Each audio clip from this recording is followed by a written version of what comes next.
checking out this video. Don't forget, like and subscribe.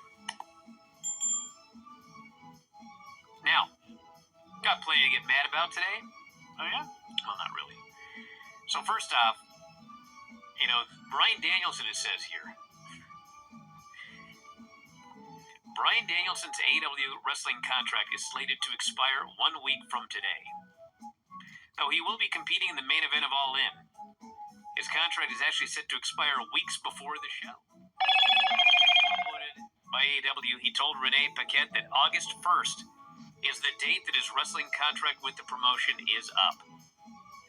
Next Thursday, he says, my wrestling contract is up, which also happens to be my son's 4th birthday.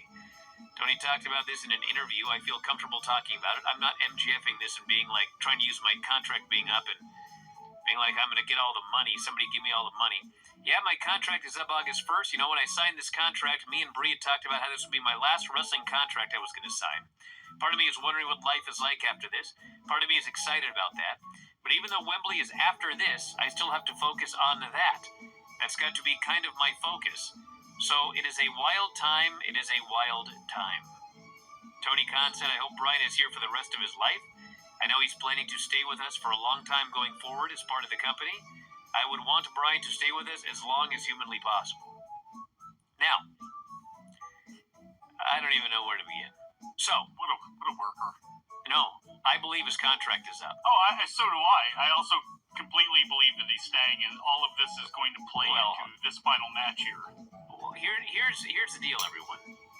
Well, not final match, but all in. His contract, I'm virtually certain, is in fact coming up, and he is still fighting for the world title at Wembley.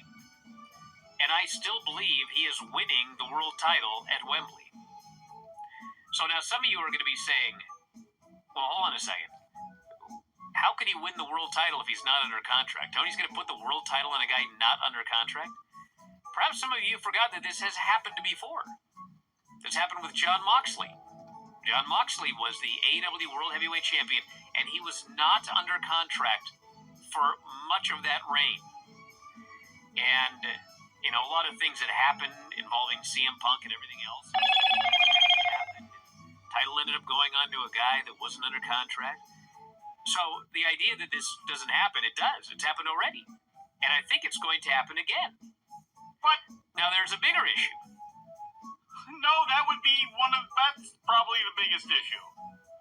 No, actually, I think he's Mr. Loyal and all that sort of stuff. I think there is actually a bigger issue. I don't think that Bryan Danielson, as AEW champion, would leave and go to WWE. I do not believe that he would do that. I don't, okay? Why do you even bother opening yourself up to that type of risk, though? Why? Well, I wouldn't. He I and most John certainly Cena would not. arm in arm doing that last retirement tour all the way through 2025. We can break out old Bella memories. I think it would be, I would not do it. But I think Tony, now, there's a bigger issue Why? to me. Why do you think he'll do that? Try to make this make sense to me. Because I know how Tony books, and this is the last year of Bryan Danielson's regular full-time wrestling career, and this is a big match at Wembley, and he wants him to win, and he wants him to give him the world title in his final run, and I know how this guy does. It's not his final match. He said himself he's going to wrestle till he's dead, okay? But it's his final full-time year. Now, here's the bigger issue. Can I get to the bigger issue? All right. Bryan Danielson won the Owen.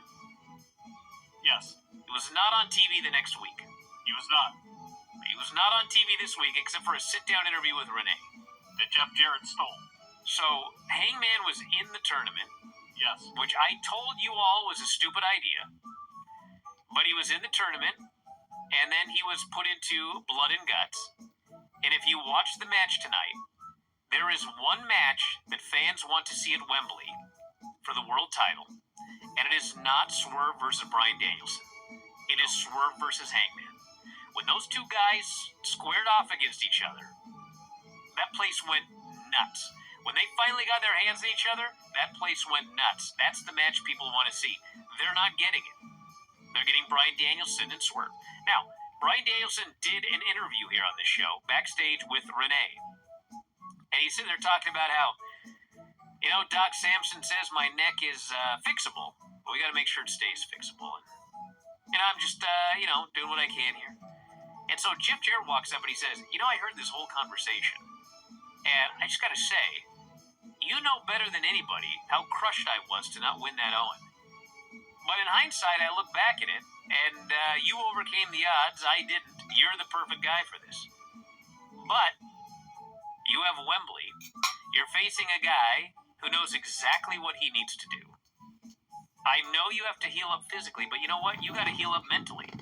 Because you sound like you already have one foot out the door, or you're already making an excuse for what happens at Wembley. If you're going to go all in, he says, you got to go all in. Because a lot of people believe in you, and I'm at the top of the list. It was like an incredible, incredible promo. So he walks away, and how does Bryan Danielson respond to this promo?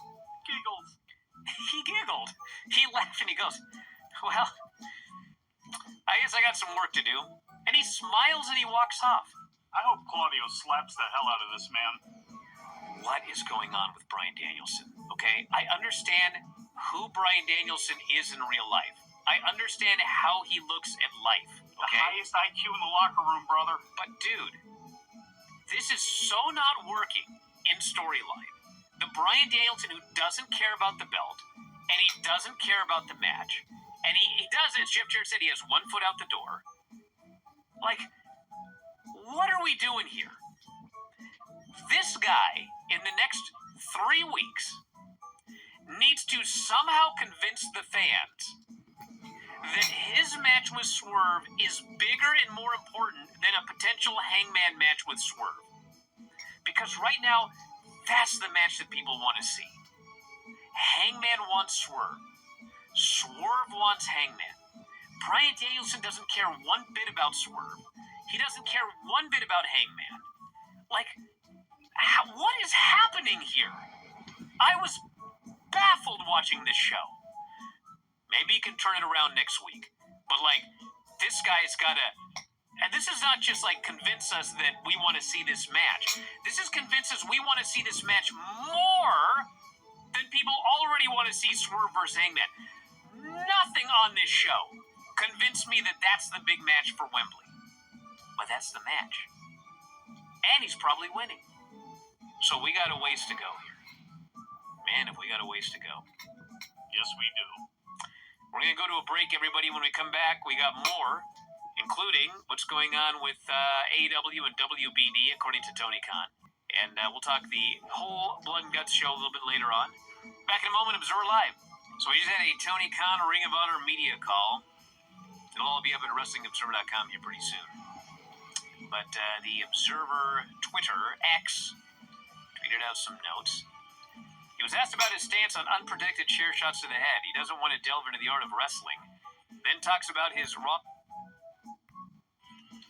But the Observer Twitter, X, tweeted out some notes.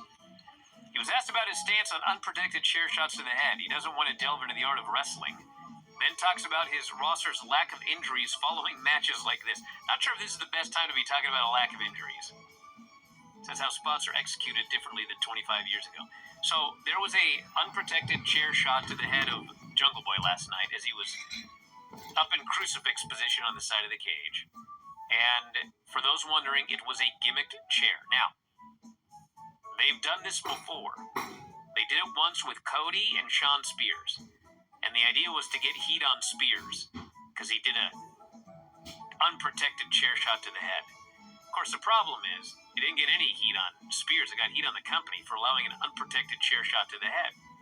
So it later came out that what they did was they take a steel chair and they kind of sand it down so that the part that you sit on, which you hit the person in the head, it's much thinner than a normal steel chair. Okay? So that's the idea.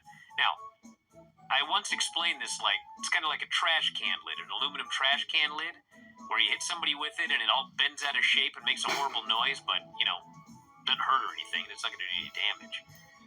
But I did talk to somebody who, they said, I did once feel one of those sanded down chairs. And, no kidding. That's still a steel chair. Yeah. So it is definitely safer than an ungimmicked steel chair. But I would say that in the future, I just wouldn't do this anymore. Number one, because if everybody knows it's a gimmick chair, then what's the point? And, people that don't know that it's a gimmick chair, they're going to be turned off to the product. And, it sounds kind of goofy, but like kids do watch this show. And you're using a gimmicked chair, and then they go in the backyard and they use a non-gimmick chair.